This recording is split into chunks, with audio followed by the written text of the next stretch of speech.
अब देखते हैं आपके पास क्वालिटी ऑफ इरिगेशन वाटर। तो क्वालिटी ऑफ इरिगेशन वाटर में क्या होता है, देखो सिंपली जो आप पानी ड्रिंकिंग पर्पज के लिए यूज कर रहे हो आप, तो उससे क्या हो जाता है आपके पास, सिंपली बताओ, मतलब वो आप ऐसे बताओ, जो आप पानी पी रहे हो, क्या वो आप क्लीन वाटर पी रहे हो या आपके पास जिसमें मतलब मिट्टी वगैरह अवेलेबल है वो वाला पी रहे स्प्रिंग वाटर। हो?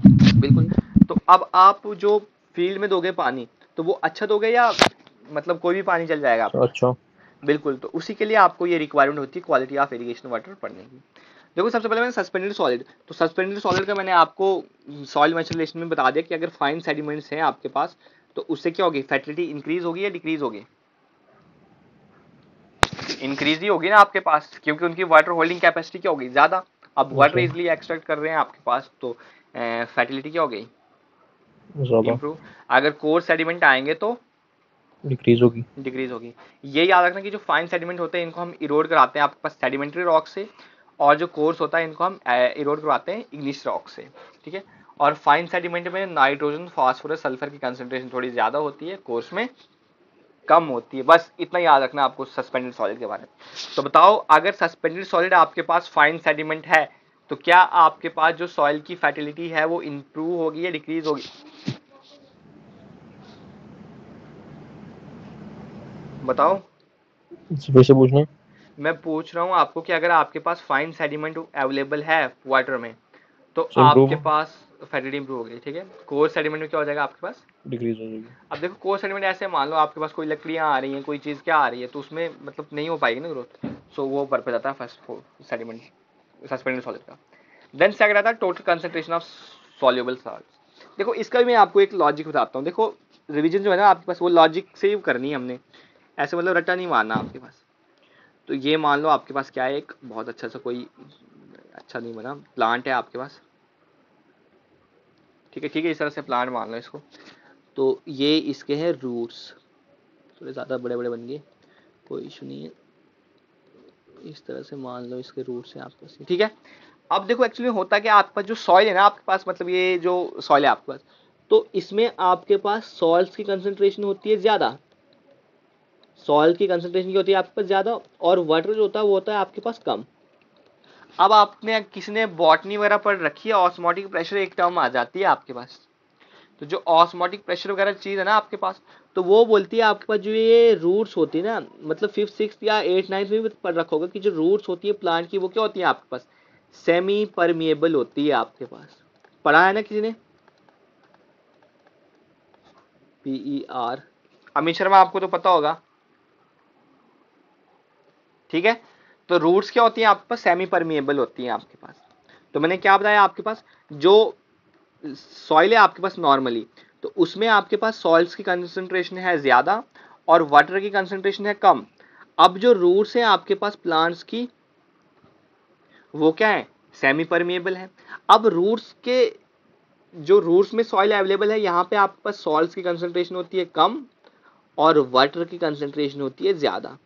अब देखो सेमी परमिएबल है, तो ये क्या करेगा आपके पास, यहां से भी कुछ चीज एक्सट्रैक्ट कर लेगा और सॉइल से भी एब्जॉर्ब कर लेगा आपके पास कंप्लीटली।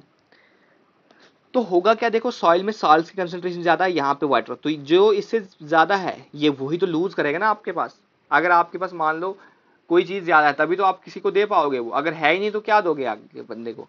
तो ये यहाँ से पानी जब दे देगा आपके पास, तो जैसे इसने यहाँ से पानी प्रोवाइड कर दिया, तो यहाँ पे पानी की कंसंट्रेशन क्या हो गई, कम। और यहां से क्या ले लिया इसने, सॉल्ट्स, तो सॉल्ट्स की कंसंट्रेशन क्या हो गई, ज्यादा। अब देखो अगर रूट जोन में सॉइल या पानी की कमी हो गई, तो आपके पास प्लांट सूख जाएगा या नहीं सूखेगा? सर। तो वही इशू हो जाता है आपके पास, क्योंकि फिर तो सॉल्ट्स की कंसंट्रेशन भी ज्यादा आ जाएगी। तो जनरली जो सॉल्ट्स होते हैं आपके पास, अगर स्मॉल कंसंट्रेशन में है तो अच्छे हैं, कोई उनसे प्रॉब्लम क्रिएट नहीं है, क्योंकि देखो सॉल्ट्स भी तो मैंने बताया कि है एक्चुअली फील्ड में आपके पास, बट अगर उनकी क्वांटिटी आपके पास थोड़ी ज्यादा हो जाती है, तो उससे वो हार्मफुल हो जाते हैं आपके पास for the growth of crops. क्या प्रॉब्लम क्रिएट करते हैं, इंजरी हो जाता है, ऑस्मोटिक एक्टिविटी को डिक्रीज कर देते हैं, वायर्स को चोक कर देंगे और एरेशन की प्रॉब्लम आ जाएगी। तो मैंने आपको बता रखा था, एरेशन में आपके पास वो राइजोबियम बैक्टीरिया का मैंने कंसेप्ट बता रखा था। तो इसीलिए हमें जो कंसंट्रेशन की जो है ना आपके पास, देखो कि पानी में कितनी कंसंट्रेशन है सॉल्ट्स की, वो हमें उसका कंसर्न नहीं है। हमें कंसर्न है कि वो सॉइल के सॉल्यूशन में कितने सॉल्ट्स आ रहे हैं आपके पास, क्योंकि ये सॉइल के जो सॉल्ट्स होंगे ये आपके पास रूट्स में क्या हो जाएंगे, with the passage of time deposit हो जाएंगे। फिर ये फॉर्मूले होते हैं, ये रहने दो, ठीक है। अगर ये जो कंसंट्रेशन है सॉल्ट्स की, ये आपके पास 700 mg पर लीटर, मतलब 700 मिलीग्राम पर लीटर तक है, 1 लीटर में 700 मिलीग्राम है, तो कोई इशू नहीं है आपके पास, तो मतलब सही है, चल जाएगा काम आपका। बट अगर ये 2000 से ज्यादा बढ़ जाएगा तो हार्मफुल हो जाएगा सभी क्रॉप्स के लिए आपके। अब इन सॉल्ट्स की कंसंट्रेशन को हम एक यूनिट के टर्म्स में डिटरमाइन करते हैं, जिसको हम बोलते हैं इलेक्ट्रिकल कंडक्टिविटी, और इलेक्ट्रिकल कंडक्टिविटी को मेजर करते हैं एट 25 डिग्री सेल्सियस, और इसका यूनिट होता है माइक्रोमो पर सेंटीमीटर। देखो 9 टेंथ में शायद से फिजिक्स में आपके पास रेजिस्टेंस होता है, इस तरह से बनाते हैं हम। ये क्या करता है आपके पास, करंट के फ्लो को रेजिस्ट करता है आपके पास, तो करंट के फ्लो को रेजिस्ट करता है, तो इसका हम ऐसा यूनिट क्या दे देते हैं, ओम देते हैं आपके पास, ओम्स लॉ बहुत फेमस होता है, current is directly proportional to its potential difference, है ओम्स लॉ ऐसा कुछ, यस सर।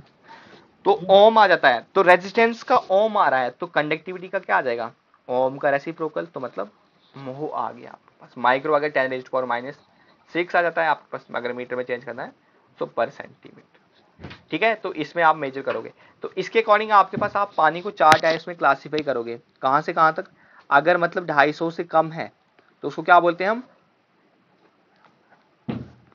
याद कर लेना, लो सैलिनिटी वाटर बोलते हैं, क्या बोलते हैं, लो सैलिनिटी वाटर।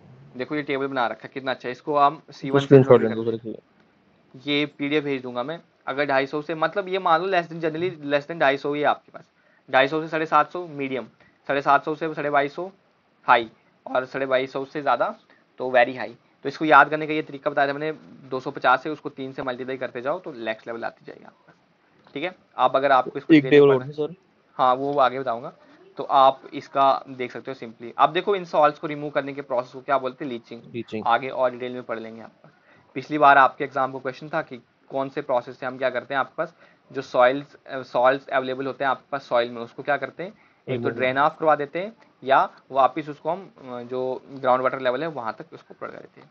तो ये एक और टेबल है, इसमें आप देख सकते हो कि कौन कौन सी क्रॉप्स में आप इसको यूज कर सकते हो, अदरवाइज इंपॉर्टेंट नहीं, इंपॉर्टेंट यही याद है इसकी, ये जो निमोनिक्स है या सिंपली एब्रीवेशन है, ये याद कर लेने कि C1 C2 किसको बोलते हैं, ठीक है। फिर वही बता रखा है। अब सोडियम की कंसंट्रेशन को हम अदर आयन की फॉर्मेट में बताते हैं, उसको हम क्या बोलते हैं, सोडियम एब्जॉर्प्शन रेशियो, क्या बोलते हैं, सोडियम एब्जॉर्प्शन रेशियो। अब इसका भी टेबल आता है, ये टेबल याद रखना है आपको, कहाँ गया टेबल, सोडियम एब्जॉर्प्शन रेशियो यहाँ पे बना देता हूँ मैं। अगर सोडियम एब्जॉर्प्शन रेशियो की वैल्यू जो है वो 0 से 10 तक है, उसको हम बोलते हैं S1, मतलब लो सोडियम वाटर। 10 से 18 तक है तो that is S2 medium sodium water, 18 से 26 तक है हाई सोडियम वाटर, और ग्रेटर देन 26 है so very high sodium water, ठीक है। Yes sir. यहाँ पे आप इसके बारे में देख सकते हो। फिर आपके पास बोरॉन की कंसंट्रेशन भी अगर अप टू 0.3 ppm है, मतलब 1 लीटर में 0.3 मिलीग्राम, तो कोई इश्यू नहीं है, बट अगर 4 से ज़्यादा हो जाए तो ये भी डेंजरस हो जाती है। फिर आपके पास आता है बैक्टीरियल कंटेमिनेशन, मतलब आपको जो मार्केट वगैरह से आप चीज़ें लाते हैं तो उनको क्या करते हैं, पहले बोलते हैं जैसे गेहूँ लाते हैं आप मार्केट से, जो आते हैं आपके पास राशन के डिपो पे, तो वो क्या करते हैं उसको हम डायरेक्टली इसमें क्या बोलते हैं, चक्की में पीसने के लिए दे देते हैं आपके पास, या वो कर देते हैं आपके पास, पहले उनको धोते हैं,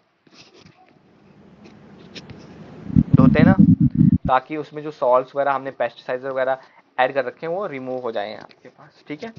उसके बाद फिर आता है आपके पास एक इलेक्ट्रिकल कंडक्टिविटी, ठीक है।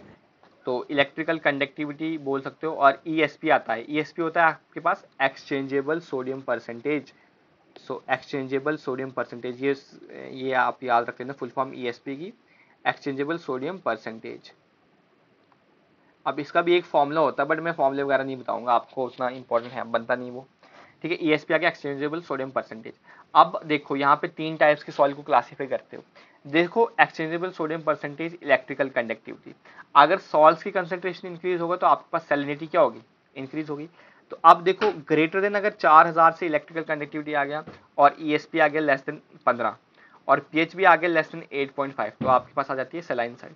ये टेबल में बता दूं, ये याद कर लोगे आप, देखो याद ही करना है इस टेबल को, तो आप देख लेना, ठीक है। अगर बताना तो मैं बता दूंगा। देखो सॉइल में अगर आपके पास सिंपली सॉल्ट की कंसंट्रेशन इंक्रीज हो रही है तो एल्कलिनिटी आपके पास को इंक्रीज हो रही है। देखो यहाँ पे अगर एक्सचेंजेबल सोडियम परसेंटेज 15 से ग्रेटर आ रहा है तो एल्कलाइन सॉइल आ रही है आपके पास, लेस देन आ रही है तो सैलाइन सॉइल आ रही है आपके पास। ठीक है, तो इस टेबल को भी आप देख लीजिएगा, आपको आइडिया आ जाएगा। बस ये ईएसपी की फुल फॉर्म याद रख लेना, क्या पता डायरेक्टली आपको फुल फॉर्म ही पूछ ले आपके पास ईएसपी की, एक्सचेंजेबल सोडियम परसेंटेज। ठीक है, तो बताओ ये क्वालिटी ऑफ इरिगेशन वाटर समझ आया या नहीं आया आपके पास। इसमें एक और यस कंसेप्ट सर। होता है ये कि जो आपके पास सॉल्ट होता है ना सोडियम, अगर सोडियम अप टू 5% है आपके पास सॉइल में तो इश्यू नहीं है, उसका ओके लेवल है।